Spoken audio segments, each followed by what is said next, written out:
Hello there, YouTube! Your favorite Megan A. Cat Girl is back to give you another dose of reality about the ups and downs of religion, and of just how much use it is in the world today. In the last century, churches as a functional part of our lives have been in decline, with an increasing number of people abandoning the concept behind it altogether. Had they been able to do that 1,000 years ago, who knows where we might be today. The rise of science and the body of knowledge that came with it, starting the latter half of the 16th century and the Common Era, brought with it advancements that affected the people directly, first in epidemiology, followed by more organized study of medicine, surgery, and many other things. The debunk of the geocentric model proposed by Ptolemy, and another from Tycho Brahe by his student Copernicus, followed later by Galileo and Newton, made things a little hot under the collar for the religious folks, until the sheer weight of the evidence finally forced them to sit up and take notice. However, as is the case with all departures from the church, it came at a steep cost in human lives. In case you're wondering, no, this isn't the science lecture. That'll be our next topic. Before we get stuck in, it's important to show the folks watching that religions as a whole have done far more harm than good before we get started on the source of Islam's peculiar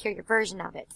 Based on the amount of evidence for the existence of Muhammad and the conspiracy theory-like quality of evidence to the contrary, we're going to accept this historicity as read. Unlike Jesus, there are clear records from various sources of his acts later in life, and although there is some level of disagreement in the West as to his origins and early life, the important bits are clear enough. I hesitated to do a complete video on just Muhammad, because a direct critique of his activities could result in bad things for more than a few people. Unfortunately, like covering life sciences without evolution, Islam has a nasty little rodent, and the last third of his life as a large chunk of its foundation. Without a good delve into him, nothing else I have to say will make any damn sense. Based on what sources are readily available, Muhammad was born in 570 CE and orphaned at the age of 6. At the age of 12, he traveled with his adoptive father to Syria. His final adoptive parents appear to have taken to him rather well, as he was the preferred child in the household, well and above the others that had come naturally to the pair. In Syria, his father figure was advised by a monk to return to Mecca, having had a conversation with the lad in which he rejected an oath common to their time frame, that of Latinusa. The monk claimed the young man to be a rather powerful individual before the end, and feared for the boy's safety at the hands of the Jews in Damascus. From there, things got a little hairier. Muhammad got a taste of war and suffering, as affair to which he was a part devolved into open warfare in a place in which such things were forbidden. When it was finally over, Muhammad took an interest in the founding of the League of the Virtuous, which was created by the winners at the suggestion of his uncle as a way to keep the peace of the fair thereafter. It would continue to function for 5 decades after the founding of Islam. In 595, he became the agent of a wealthy widow at the urging of his adoptive father, whose fortunes were in decline. He traded well, and within a couple of months of his return from Syria, he married the woman, who was some 15 years his senior. His reputation for honest dealings had gotten him this opportunity, and he built further on it. In the 10 years that followed, he would become a talented orator and go on to cement that reputation. There are a few stories about his dealings during this period, and I won't go into it for the purpose of brevity, but the front page of the Google search on our topic is an excellent start. I've drawn from both Islamic and Western sites for the preceding monologue, if only to attempt a balanced overview. By 608, Muhammad had taken to spending much of his time in meditation, with only his wife and another individual, Ali, allowed to come visit. From here, the narratives diverge. I'll be following the Western one, with balancing from the Islamic version as seems warranted.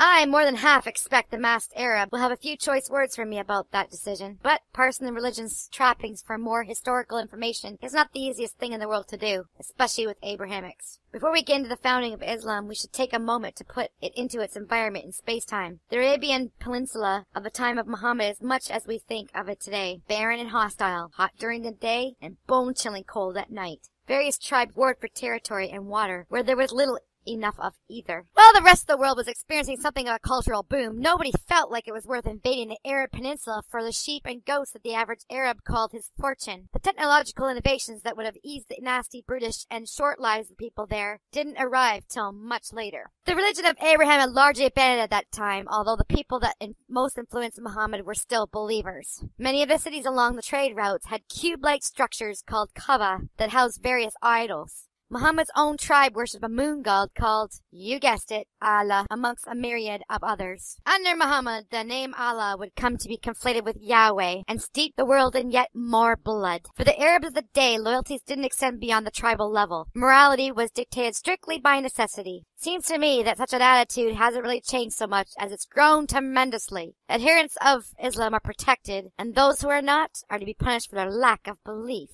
At the age of 40, Muhammad told his wife that he had been visited by the angel Gabriel in his solitude and began the Quran, the recitation. With her support, he proclaimed himself a prophet of the line from Abraham, Moses, and Jesus, and started trying to convert the credulous to his new religion. Other texts in support arose during this time. The Hadith, which is narrations from others on his deeds, the Sirah, which is his biography, and the Sunnah, which is purported to be his way of life. We'll get to that last when we cover the Sharia law, as the two are inextricable. From what I've managed to get out of the Quran, there's nothing novel here, except that obedience to Muhammad was paramount. He tried in the early going to consolidate the various pagan religions by lumping them all together under a single name, in the same way the Jews had managed to do very well a millennia and a half earlier. He frequently used revelations from Allah to support his personal position, including the contravention of various laws. He went to Mecca and peddled his brand of Judeo-Christian and pagan amalgamation for 13 years, gaining a mere 100 followers in all that time. Muhammad's uncle and wife both died in 619, prompting his flight to more hospitable surroundings in Medina. The man had been more than a little cheeky during his time in Mecca, denigrating the religion of the ruling class. Although the Muslims were mercilessly mocked during their time in Mecca, only one can be confirmed to have died. He rejected the offer of peaceful coexistence from the Meccans, and upon arriving in Medina, signed a treaty of war against them in return for political support from the Medians. The Meccans were apparently rather circumspect in their attempts to put an end to this, and rather than go postal on the Muslims as a whole, focused their energies on killing just Muhammad himself.